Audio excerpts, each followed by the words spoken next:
اگر عمران خان کو جو پاکستان کا سب سے مقبول لیڈر ہے اسے عدالت کی طرف سے انصاف نہیں ملتا تو اس کی ذمہ داری سسٹم پر عائد ہوتی ہے، کیونکہ یہ سسٹم ان کے ہاتھ کا بنایا ہوا ہے، یہ آئین اور قانون کے تابع نہیں بلکہ کچھ شخصیات کے تابع ہے۔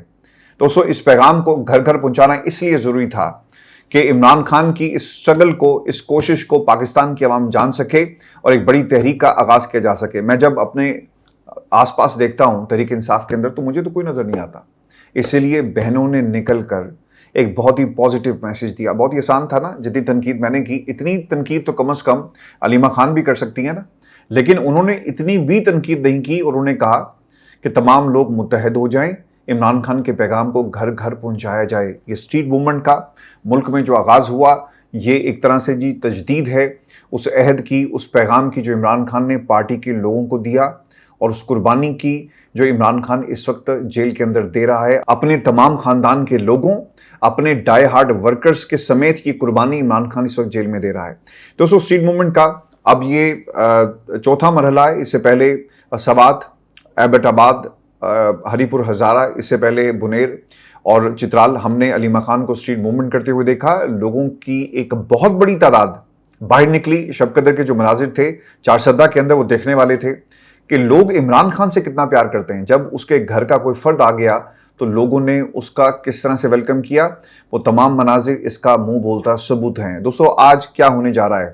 دوستو تفصیلات کے مطابق علیمہ خان اسٹریٹ موومنٹ کے سلسلے میں ڈیرہ اسماعیل خان، کرک، لکی مروت اور کوہاٹ انہوں نے جانا ہے، لوگوں سے ملیں گی، اور یہ ایک کنٹینیوٹی ہے اس اسٹریٹ موومنٹ کی جس کا انہوں نے آغاز کچھ ہفتے پہلے کیا تھا۔ دیکھیں 5 اگست تک اسے اپنے عروج پر لے کر جانا ہے تاکہ ایک مومنٹم بن سکے، اور اس کے بعد پاکستان کی سڑکیں ہوں گی اگر اعلان ہوتا ہے، اور فیصلہ پھر سڑکوں پر کیا جائے گا۔ اور دوستو مراد سعید صاحب کا ایک پیغام آیا پورے پارٹی کے قائدین کے لیے۔ کل میں نے آپ کو بڑی تفصیل کے ساتھ بتایا تھا کہ جب بھی عمران خان کی صحت سے متعلق کوئی بری خبر جیل کے اندر سے آتی ہے نا تو اس کو سیریس لیا کریں، اور کیونکہ اس سے پہلے بھی اسی قسم کی خبریں آئی، کسی نے سیریس نہیں لیا، اور بعد میں 85% آنکھ عمران خان کی ضائع ہوئی، اور اس حوالے سے یہی خبریں اندر سے رپورٹ ہو رہی تھی، حکومتی رپورٹس کے اندر اس کا ذکر کیا گیا، میڈیکل بورڈ بنا دیا گیا، پھر اس کے بعد friends of the court Salman Safdar جا کر اندر دیکھ کر آتے ہیں، یہ تمام چیزیں ہوئی، لیکن اس سے پہلے کہا جا رہا تھا کہ غیر مصدقہ ذرائع ہیں، ہمارے پاس ایسی کوئی انفارمیشن نہیں کہ عمران خان کے ساتھ جیل میں کیا سلوک کیا جا رہا ہے اور ان کی حالت کیسی ہے۔ کوئی یہ تو نہیں کہہ رہا نا کہ عمران خان اندر VIP قسم کی جیل کاٹ رہے ہیں، لوگ یہی کہہ رہے ہیں نا کہ ان کی بلڈ پریشر کے مسائل ہیں اور ان کی طبیعت خراب ہو گئی ہے، اور لہٰذا پاکستان تحریک انصاف کو اس انفارمیشن کے اوپر کیپٹلائز کرتے ہوئے آپ کو عدالت کا یا کم از کم سرکار کا یا کم از کم سڑک کا راستہ جو ہے وہ ضرور اپنانا چاہیے تھا۔ احتجاج کرتے، پریس کانفرنس کرتے، لوگوں کو موبلائز کرتے، جسے آپ نے اپنی ریڈ لائن کہا اس کے لیے کم از کم ایک پریس کانفرنس تو کی جا سکتی ہے، لیکن ہمیں سلمان اکرم راجہ، باقی جتنے بھی لوگ ہیں، برسٹر گوہر، کارٹون نیٹ ورک، کسی نے کوئی پریس کانفرنس نہیں کی۔ کم از کم پریس کانفرنس کرتے۔ وہ کیا کرتے ہیں جی کہ ایک ٹویٹ کر دیتے ہیں، نیشنل میڈیا کے اوپر ایک خبر لگ گئی اور کہانی ختم ہو گئی۔ اب اس کا جواب جو ہے وہ مراد سعید صاحب نے دیا، اور وہ وہی باتیں کر رہے ہیں جو میں کل آپ سے کر رہا تھا۔ مراد سعید صاحب یہ کہتے ہیں کہ اگر عمران خان کی صحت کے حوالے سے تشویشناک اطلاعات کی تصدیق کی ہمارے پاس کوئی ٹھوس وجہ نہیں، تو تردید کا بھی ہمیں کوئی جواز نہیں ہے۔ جب ان سے کسی کی ملاقات نہیں ہوئی، پچھلی دفعہ جب آنکھ کا مسئلہ آیا تو ایسے ہی تردید کی جاتی رہی، اور اس کو ڈسٹریکشن کہا گیا کہ جناب یہ صرف منظرنامے کو تبدیل کرنے کے لیے کیا جا رہا ہے اور ایک دکھاوا ہے۔ آپ کو یاد ہے نا کہ اچکزئی صاحب نے کیا کہا تھا کہ جناب بالکل ٹھیک ہے، عمران خان بالکل ٹھیک ہے۔ یار آج اچکزئی کا گریبان پکڑنا چاہیے کہ تمہارے پاس یہ انفارمیشن کہاں سے آئی؟ سہیل افریدی بھائی، ایسے کام نہیں چلے گا کہ آپ صرف یہ کہیں کہ جناب ان کو غلط انفارمیشن دی گئی۔ پوچھا جائے کہ انفارمیشن دینے والا کون تھا اور اس سے کیا ثبوت مانگے گئے۔ دیکھیں صحافی کا کام یہ ہوتا ہے کہ پہلے ایک خبر کو ایک سورس سے کنفرم کیا جاتا ہے، پھر دوسرے سورس کے پاس جا کر آپ کنفرم کرتے ہیں کہ جناب میرے پاس یہ خبر ہے، میں اپنے دیگر سورسز سے کنفرم کر سکوں، اور پھر اندازے لگائے جاتے ہیں، کیلکولیشن کی جاتی ہے، پھر خبر نکلتی ہے۔ لیکن Achakzai leader of the opposition, Pakistan کے سب سے بڑے لیڈر کے بارے میں کہتا ہے کہ جناب یہ جھوٹ ہے، ایسی کوئی بات نہیں ہوئی۔ تو اچکزئی کا گریبان پکڑنا بنتا کہ نہیں بنتا؟ تو یہ کہنا کہ اچکزئی کو مس انفارم کیا گیا، یہ بالکل بھی درست نہیں ہے۔ مس انفارم کس نے کیا؟ برسٹر گوہر نے کیا، جو ہر وقت رابطے میں رہتا ہے پاکستان کی اسٹیبلشمنٹ سے۔ تو اس سے پوچھا جائے کہ تمہارے پاس یہ انفارمیشن کیوں نہیں تھی؟ جب ملاقات نہیں ہوئی، قابل اعتماد معالجین تک رسائی نہیں،